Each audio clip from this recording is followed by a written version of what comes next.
same way in the relation to money. और ठीक उसी रीति से पैसे के साथ संबंध में होता है.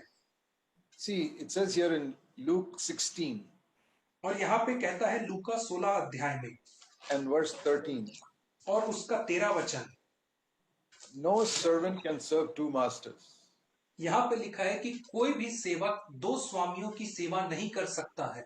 All of you who are working, you work in one factory or one office. आप में से जितने लोग नौकरी करते हैं या तो आप एक ही फैक्ट्री में या एक ही ऑफिस में काम करते हैं. You can't work in two places at the same time. आप एक ही समय में दो जगह पे काम नहीं कर सकते हैं. You can work in the morning in one place, in the evening at another place, but at the same time you cannot work in two places. आप सुबह एक जगह शाम को एक अलग जगह काम कर सकते हैं, परंतु एक ही समय में आप दो जगहों पे काम नहीं कर सकते हैं. No, you can only serve one master at a time. आप एक समय में केवल एक ही स्वामी की सेवा कर सकते हैं. And Jesus said in your whole life you can serve only one master. और यीशु मसीह ने कहा कि आप अपने संपूर्ण जीवन काल में केवल एक ही स्वामी की सेवा कर सकते हो. Luke 16:13. लूका 16 अध्याय 13 वचन. Who are the two masters Jesus said in the world? और ये दो स्वामी कौन है जिनके विषय में यीशु ने कहा जो इस संसार में पाए जाते हैं? Most Christians will say God and Satan. बहुत सारे मसीही लोग कहेंगे ये दो स्वामी हैं, परमेश्वर और शैतान. No. नहीं. Here Jesus said God and money. यहां पे यीशु ने कहा दो स्वामी हैं, परमेश्वर और पैसा. Now nobody in his senses will think he can serve God and Satan at the same time. और कोई भी अपने आपे में नहीं सोचेगा कि एक ही समय में परमेश्वर और शैतान दोनों की सेवा कर सकता हूं. But there are many Christians who think परंतु I can serve God and money. परंतु ऐसे बहुत सारे मसीही लोग हैं जो सोचते हैं कि मैं परमेश्वर और धन दोनों की सेवा कर सकता हूं. I can live for making money and I can also live for serving God. मैं पैसा बनाने के लिए भी जीवन जी सकता हूं और मैं परमेश्वर की सेवा करने के लिए भी जीवन जी सकता हूं. Not possible. संभव नहीं है. Jesus said you cannot serve God and money. Verse Luke 16:13.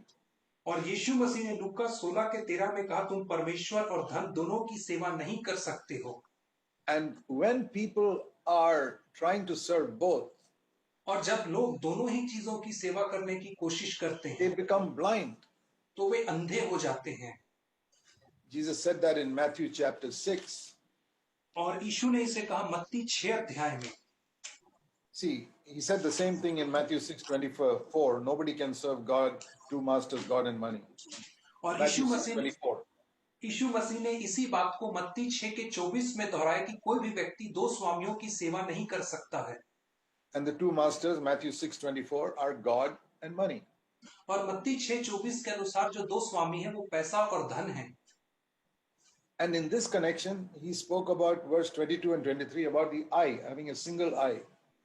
और इसी संबंध में यीशु मसीह ने 22 और 23 वचन में आंख के विषय में कहा.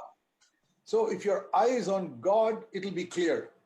यदि आपकी आंखें परमेश्वर की ओर लगी होंगी तो वो स्वच्छ होंगी. Verse 22. 22 वचन में. Your full body will be full of light. और आपका सारा शरीर उजियाला होगा. But if your eye is on God and money, परंतु यदि आपकी आंख परमेश्वर और पैसे दोनों की तरफ लगी है, verse 23, then your eye is bad, and your body will be full of darkness. तब 23 वचन के अनुसार आपकी आंख बुरी और आपका सारा शरीर अंधेरा होगा. Read verse 22, 23 and 24 together and you'll understand it. और आप 22, 23 और 24 वचन को एक साथ मिला करके पढ़ें तभी तो आप इसको समझ पाएंगे. It's not a question of earning money, it's a question of where your vision is. और यह जो प्रश्न है ये पैसा कमाने के विषय में नहीं है, परंतु इसका प्रश्न है कि आपकी दृष्टि कहाँ लगी है. We all have to earn money to live on this earth. और हम सबको इस संसार में जीवन जीने के लिए पैसे कमाने की जरूरत है. And up to the age of 30, Jesus worked as a carpenter and he also earned money. और 30 वर्ष की आयु तक यीशु मसीह एक बढ़ाई के समान काम किया और उसने पैसे कमाए. There's nothing wrong in that. और उसमें कोई गलत बात नहीं है.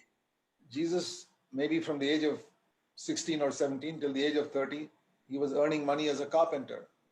और यीशु मसीह 16-17 की आयु से लेकर के 30 वर्ष की आयु तक बढ़ाई का काम करके पैसे बनाया. As far as we know, Joseph died, so Jesus had to take the responsibility for the family. और जहां तक हम जानते हैं यूसुफ की मृत्यु पहले ही हो चुकी थी, इसलिए यीशु मसीह को अपने परिवार का ख्याल रखना था. He had his mother, 4 younger brothers, and 2 sisters to look after. और यीशु मसीह के घर में उसकी एक माँ थी, 4 छोटे भाई थे और 2 छोटी बहन थी जिसका उन्हें ख्याल रखना था। There were 8 members in that family, और उस परिवार में 8 लोग थे, including Jesus. यीशु मसीह को मिला करके। And Jesus had to earn his living. और यीशु मसीह को अपनी जीविका कमानी पड़ी। It was a large family with 8 members. और वह एक बड़ा परिवार था जिसमें 8 लोग थे।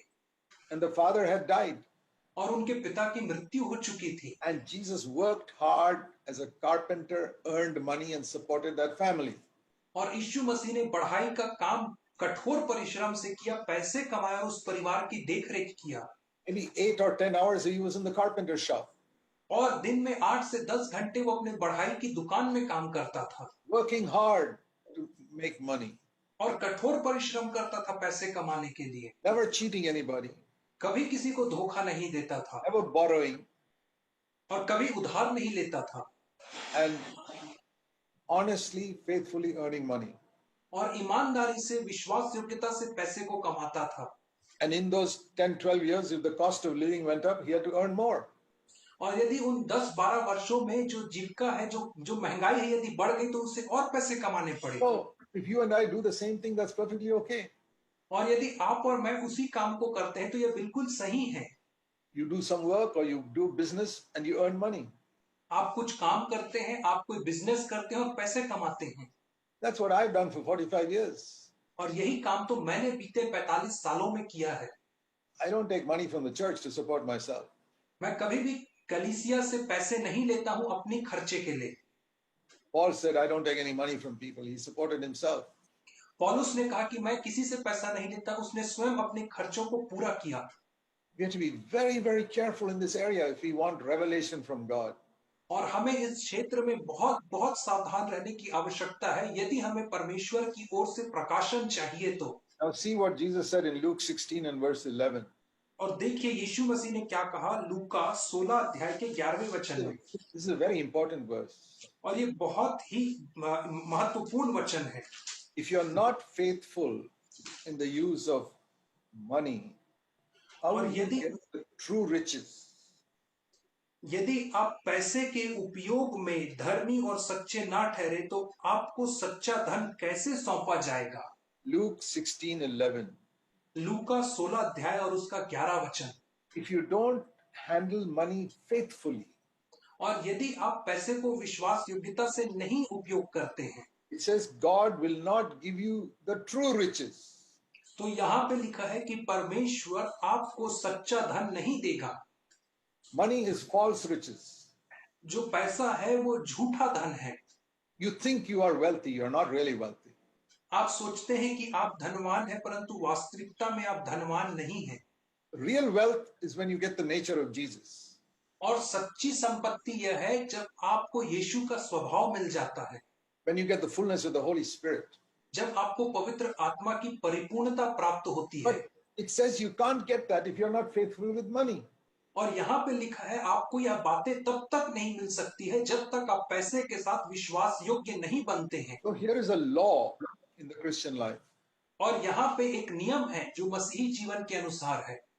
What are the true riches? और सच्चे धन क्या होते हैं? Jesus spoke here about true riches. और यहाँ पे प्रभु यीशु मसीह ने सच्चे धन के विषय में कहा है। You know, just like in the world there is fake gold and real gold. ठीक जैसे संसार में सच्चा सोना और नकली सोना दोनों पाया जाता है। So many people make fake gold to fool people. और बहुत सारे लोग नकली सोने के जेवरात बनाते हैं ताकि लोगों को धोखा दे सके।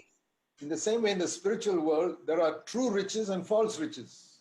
उसी रीति से आत्मिक जगत में भी कुछ सच्चे धन है और कुछ नकली धन है। I'll tell you what true riches are. मैं आपको बताना चाहता हूं कि सच्चे धन क्या-क्या होते हैं। 3 things. 3 चीजें हैं। 1, to become more and more like Jesus in our character. पहला, अपने स्वभाव में और अधिक प्रभु यीशु मसीह के समान बनना। To be more humble. और नम्र बनना। To be more holy and pure. और पवित्र और शुद्ध बनना। And to be more loving to everyone. और दूसरों के प्रति और प्रेमी बनना। That is true riches. यही है सच्ची धन। More and more like Jesus Christ. यीशु मसीह के समान और अधिक बनना। Secondly, दूसरी बात, true riches are the anointing and power of the Holy Spirit. सच्चा धन जो है वो पवित्र आत्मा का सामर्थ और उसका अभिषेक है, Not human cleverness. और बौद्धिक चतुराई नहीं। You can preach with human cleverness or you can preach with the anointing of the Holy Spirit. आप या तो अपनी बौद्धिक क्षमता चतुराई से प्रचार कर सकते हैं, या तो आप पवित्र आत्मा के अभिषेक के द्वारा You प्रचार कर can सकते हैं। live by your human cleverness or you can live by the power of the Holy Spirit. आप अपनी बौद्धिक क्षमता के विषय से जीवन जी सकते हैं उसके अनुसार, या तो पवित्र आत्मा की सामर्थ्य से जीवन जी सकते हैं। Human abilities are all false riches. और जो मानवीय जो सारी क्षमताएं हैं वो झूठी धन है, That will not last forever. और ये जो धन है ये हमेशा के लिए स्थिर बना नहीं रहेगा। It's like fake gold. यह नकली सोने के समान है। The real gold is the anointing of the Holy Spirit. और जो सच्चा जो धन है वो पवित्र आत्मा के अभिषेक के बराबर है। Where the Holy Spirit empowers you to live and to serve God. जब पवित्र आत्मा आपको सामर्थ प्रदान करता है, अभिषेक देता है परमेश्वर के लिए जीवन जीने को। If you are satisfied with your human cleverness, you will never seek God for the anointing of the Holy Spirit. यदि आप अपनी बौद्धिक क्षमता में संतुष्ट रहेंगे तो आप कभी भी पवित्र आत्मा के सामर्थ और अभिषेक की खोज नहीं कर पाएंगे। First of all, true riches are more and more of the nature of Christ. सबसे पहली बात जो सच्चा धन है वह यह है कि यीशु मसीह के समान और अधिक And उसका स्वभाव secondly, होना।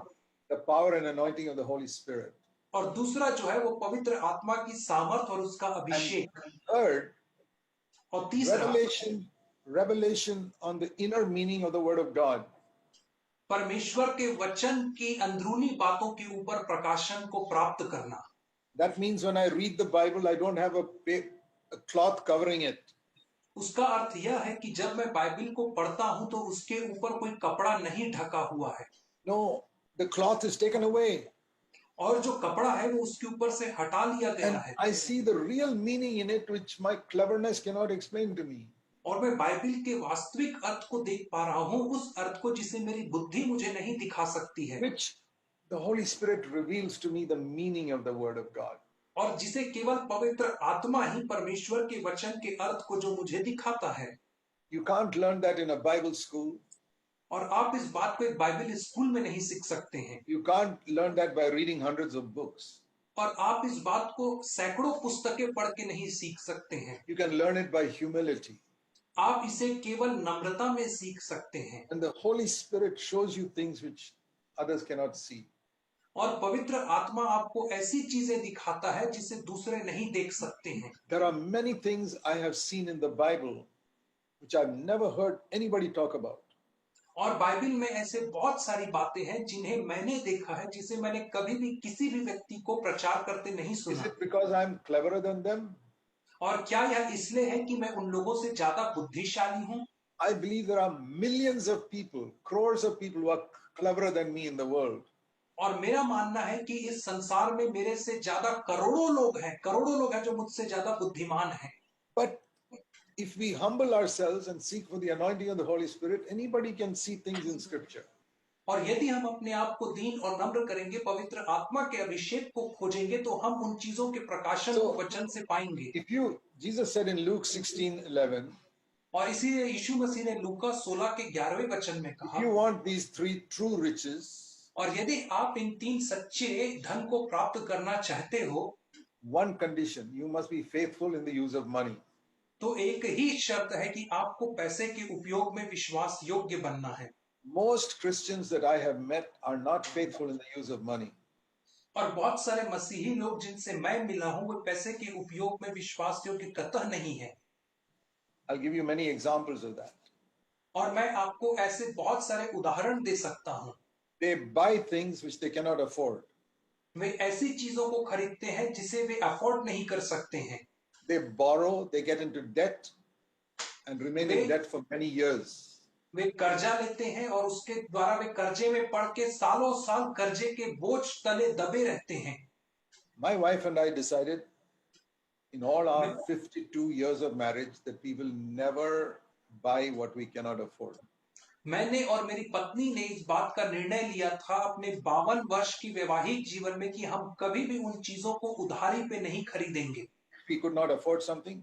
We waited till we had enough money, then only we bought it. यदि किसी चीज को खरीदने के लिए हमारे पास पर्याप्त पैसा नहीं है तो जब तक पैसा नहीं होगा हम उसे नहीं And खरीदेंगे। in the early days of our marriage, we were very, very poor. और हमारे विवाह के प्रारंभिक दिनों में हम बहुत बहुत गरीब थे। I did not even have money to buy a shirt. मेरे पास एक कमीज खरीदने के लिए भी पैसा नहीं रहता था।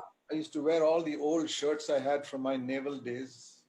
और मैं उन पुरानी कमीजों को पहनता था जो मैंने नेवी के दिनों में ली थी।